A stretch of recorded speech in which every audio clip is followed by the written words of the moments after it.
Welcome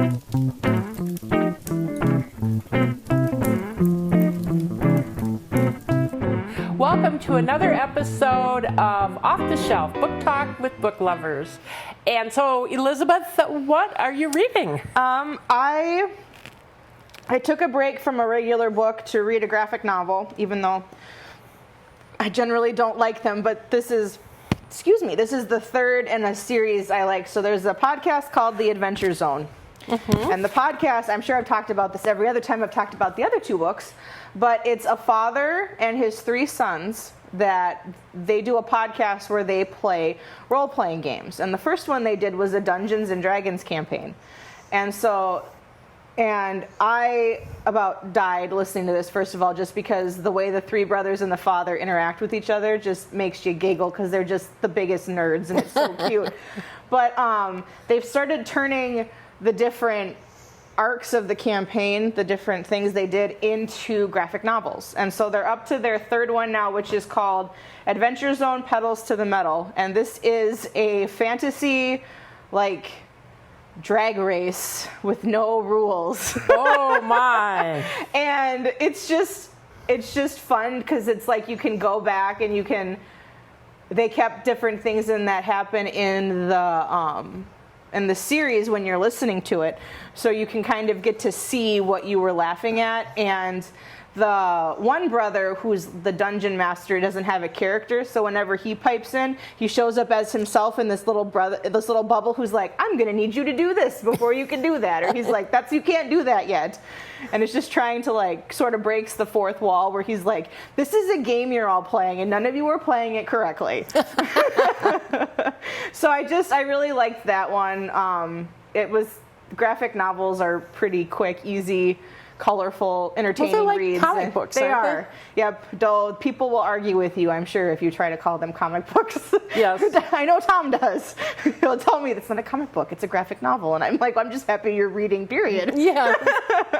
That's true. But we'd gone up north, and he came back with a book for me. And so I get my little mystery book, and I'm like, there's a doorstop book in this bag that I did not ask for. I'm like, is this for me? He's like, well, no, I'm going to read it. And I pull it out, and it's Stephen King, It. And I'm sitting here going, this is the man that couldn't finish Pillars of the Earth. Or the Tom Hanks short story book. How is he going to finish this? And I mean, it's literally this big. I don't even know. I didn't even look to see how many pages it was, and I was like, I'm going to finish this book and that one before he finishes that one. I'd say even a few more.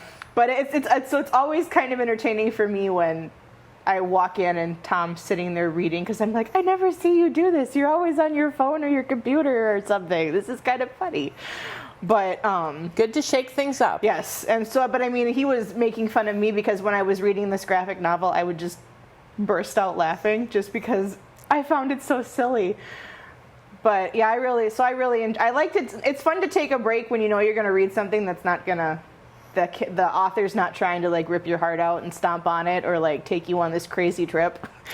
That's why I like Carl Hiaasen. Yeah, you do like Carl Hiaasen. I still have not read anything by Carl Hiaasen. How can you even admit that? I almost feel like I'm not reading him because everybody else likes him so much, and especially you and Mom and Becca and Jill and Nana all like them so much that I'm afraid I'm going to read them and then I'm not going to like them and I'm going to feel like I don't belong in this family anymore.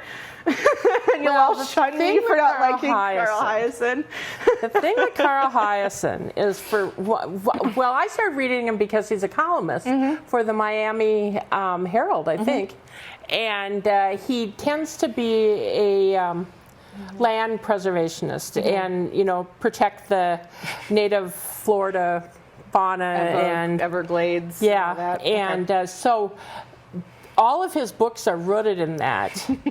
And among my favorites is Skinny Dip. And you have to accept that Carl Hiaasen has crazy situations. And he's got a very twisted sense of humor from what I've gathered. I mean, I literally burst out laughing reading Carl Hiaasen. And Skinny Dip, for one, is great because it starts out where this couple is on a cruise ship celebrating their anniversary. And the husband throws the wife off the ship. And he forgets that she's an Olympic swimmer. So, of course, she doesn't drown. She ends up snagging her fingernail in a bale of marijuana and is able to stay afloat. And she ends up on this island with this fellow who's a retired detective. But he's retired because he got into some trouble with some things, and so he's sort of a off-the-wall detective. Oh, gosh. And so what they decide to do is to harass her ex-husband.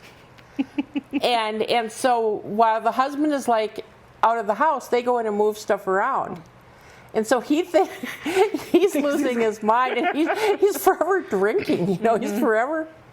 And meanwhile, the husband, the reason he threw his wife overboard is because he's a biologist, and he's been doctoring all the results, and they're actually polluting the Everglades.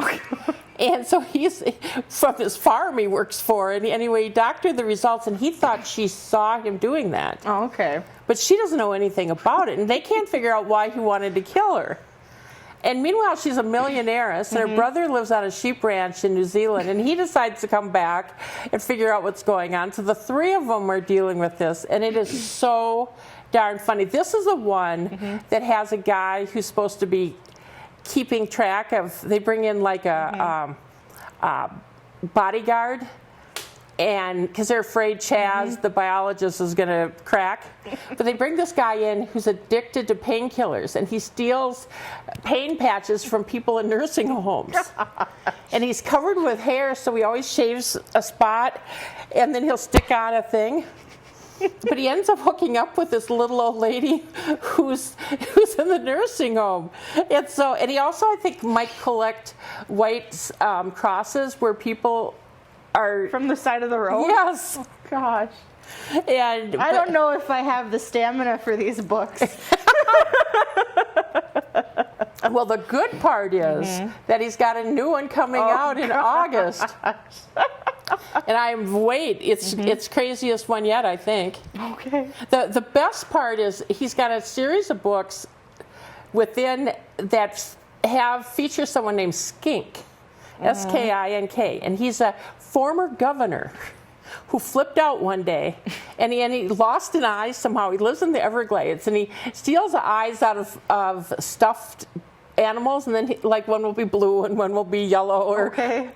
And anyway, he runs around the Everglades, and anytime anybody does anything bad in the Everglades, Skink has a way of showing up. Oh, gosh. Yeah, and he's got perfect teeth. That's the other thing. He's sort of crazy, but he's got these perfect teeth from being governor. And it's pretty great. Oh, gosh. So I would say the new book focuses on him? I think he's in it. Okay. But I have reread some of Hyacinth's books. I know you guys have. And another one is, Striptease, I think it's called, or Stripper, or something like that. And I think it's Striptease. That Striptease. sounds familiar. Yeah, there was a movie based on it, but that one is really funny because it's got the same detective in it. And his brother-in-law is a lawyer who chases ambulances, and he's got billboards over, if you're in an accident, call so-and-so. See, though, but you say that, and I have this image in my mind of this guy, actually chasing an ambulance down the road. Because I could see a character in Carl Hiaasen doing that. He's so good at what he does is that he has lawyers who work for him who actually do the cases. He takes a cut of the action. Oh, okay. Well, the detective is on a case where a woman dies during plastic surgery. Okay. And apparently the plastic surgeon is just really bad. And anyway, so he goes and finds people who had plastic surgery by this guy. And he finds a woman who had her breasts done, and they're pointed, and they're hard, and they're pointed. And the husband lost an eye when Is this person related to Skink? But it is such a funny scene as he because he has to wear a patch, because he lost an eye, and he lost an eye because he got poked. Oh, gosh. But Carl Hiaasen, and I especially during COVID times, it's particularly good to have a laugh a day. And Hiaasen will provide more than one laugh. Yeah. And they have them at the Hutchinson Public Library. Well, that's good. So you can get on the list. I will think about it. Yeah, I have a few books at my house. I keep moving books around as I'm finishing them because I keep all the books I've read together and the ones I haven't. And now the bookshelf inside is being filled up by books I've read, but now the one outside is starting to get a little big again. So well, that's okay. Don't forget. Now, did I give you a copy of Skinny Dip by Hyacinth? I gave them out for Christmas one year. I wonder, you must have been too young. That doesn't mean I wouldn't have read it if I didn't give it the chance. Yeah, I can always do it this year. That was the one thing growing up. Nobody really cared what you read, as long as you were reading, so. Yeah. Well, this weekend, I think, I might tackle Harry Potter again. Oh, yeah. Up at the cabin this last week, I read, because it was just the three of us, and for some reason, I wasn't tired and having to go to bed as soon as Alex went to bed, which turned out to be a bad idea because then you're still more tired when you get up the next morning. But I read 4 books that whole week we were up there, like back to back, and I was like, apparently... I brought 3 up, had to get the 4th one from Target, and I was like, apparently 4 books was not enough. And this is, of course, the one time I did not bring the Kindle with. Yes. But that, I would never make that mistake. Yeah, I know, but I didn't. I was like, because usually when I go up there with Alex, since he was younger, there wasn't any time to read, and now he's like, I don't need you, Mom, I'm fine. I got my Ghostbusters costume, my proton pack, and my toys. You do you. And it doesn't pay any attention to me, so. Go read, Mom. Yes, so Mom read. Well, I know another one that I've reread is Charles Finch, and I know I've talked about him before, but his books are so great. He is such a fine writer. Yeah. It's like Home, and I like the names, Home by Nightfall, The Laws of Murder, A Beautiful Blue Death, Death in the Small Hours, An Old Betrayal. He's a wonderful writer, A Stranger in Mayfair. But he's just one at Fleet Street Murders. He's one of my very favorites, and I've read them twice, I think, all of them. And they are just good. Well, one of my favorite authors is Sarah J Maas, and I've talked about her books before. She came out with the first book in a new series. The series is called Crescent City, and the first book is called House of Earth and Blood. So she's a real fantasy writer, and this book is it's got all your different fantasy characters, including like mermaids and angels. And this is her first adult novel, which actually her first adult novel is much tamer than her first young adult novel.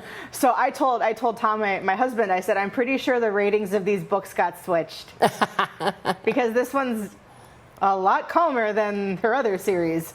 Both of them, for a matter of fact. But this one follows, the main character's name is Bryce. And when the book starts up, her friend is like a city guard, and her friend's unit are all murdered. And by a magical being of some stripe.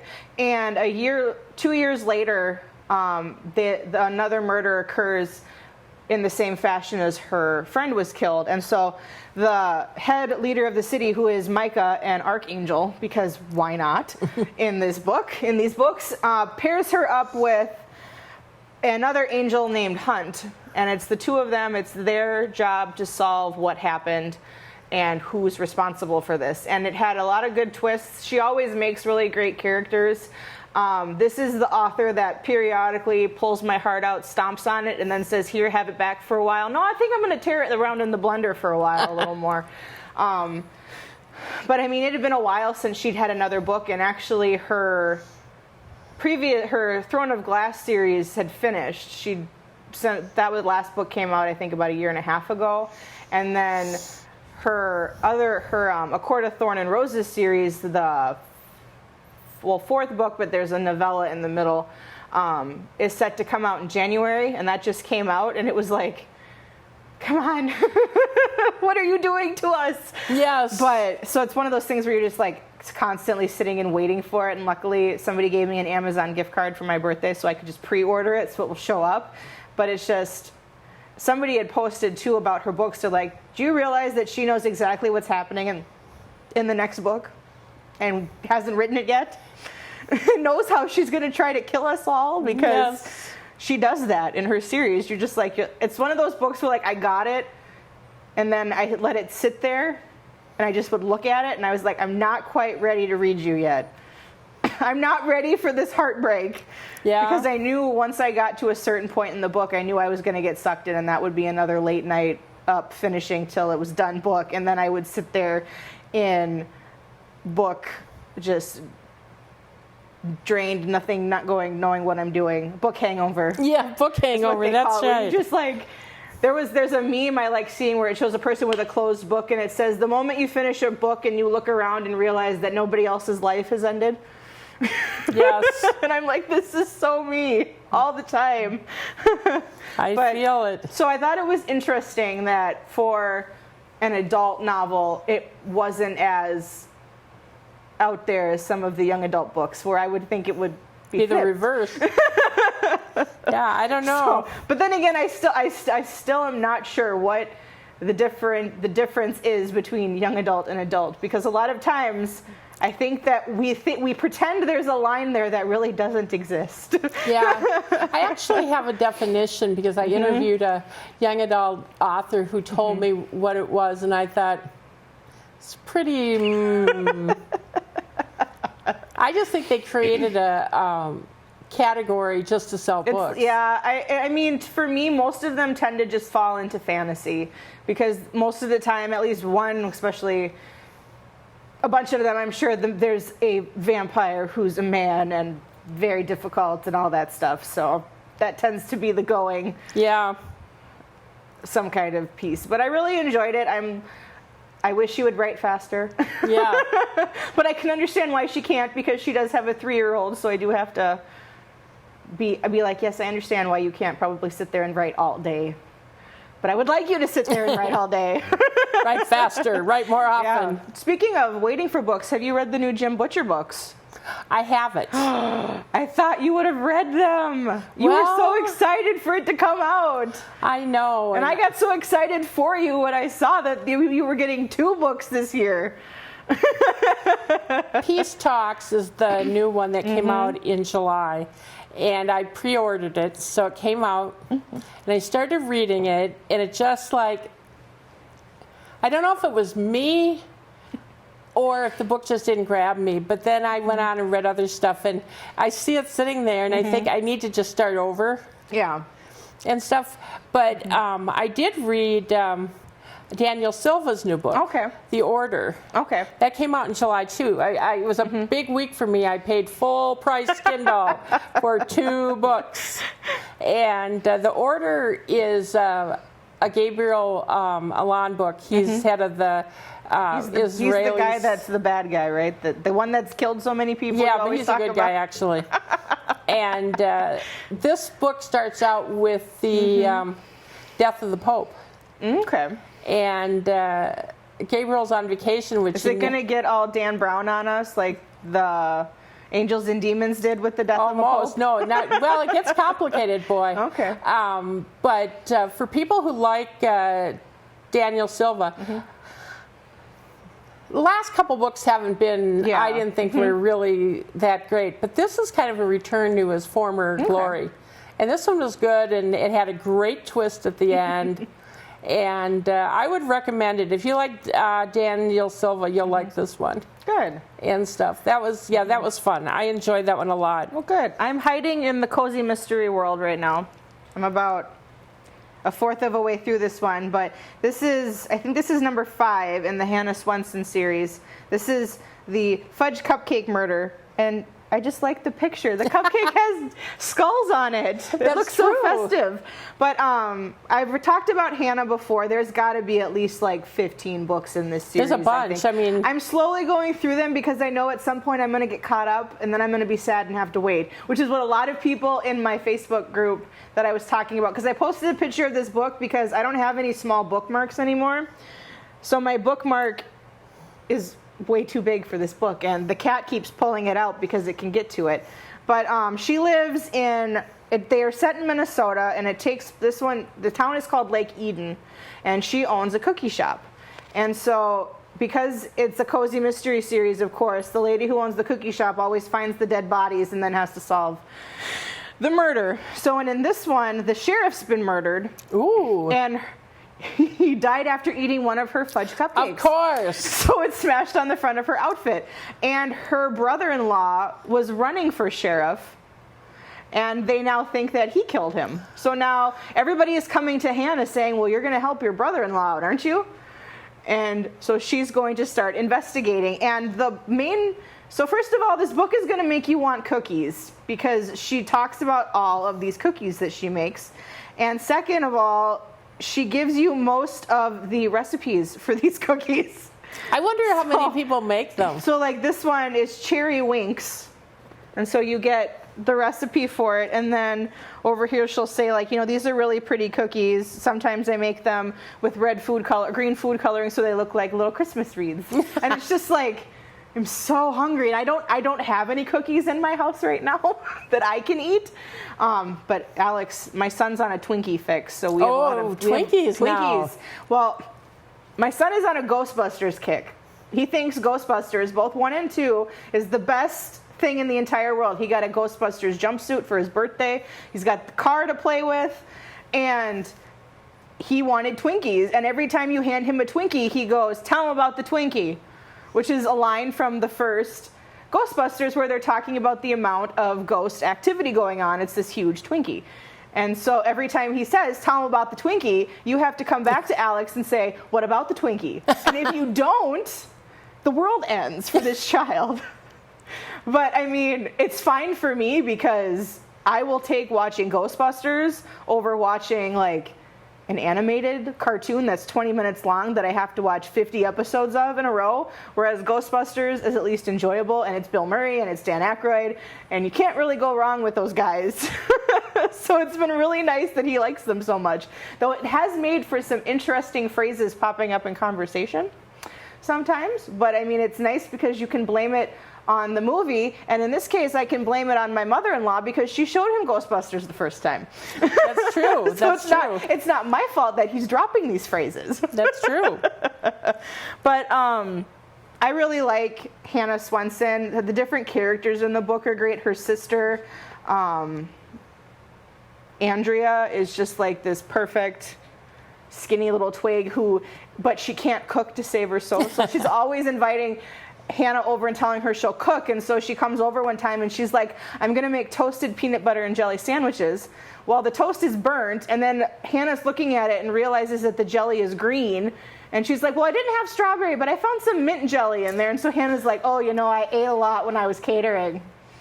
I'm not hungry." And it's just, so I mean, she's always trying to do that, and her mother and her mom's business partner are trying to get her to marry the business partner's son, so they're always trying to set people up, and her mother is just completely shocked that she keeps finding all these dead bodies. She's always telling her, "You have to stop finding these. Nobody's going to want to spend time with you." Yes. And it's just, and she has a cat named Moshi, who's just like I think he's like a orange and white striped cat that's just I picture him like 600 pounds, and just she has to keep changing the locks on her pantry because he keeps getting the pantry open to get to his food.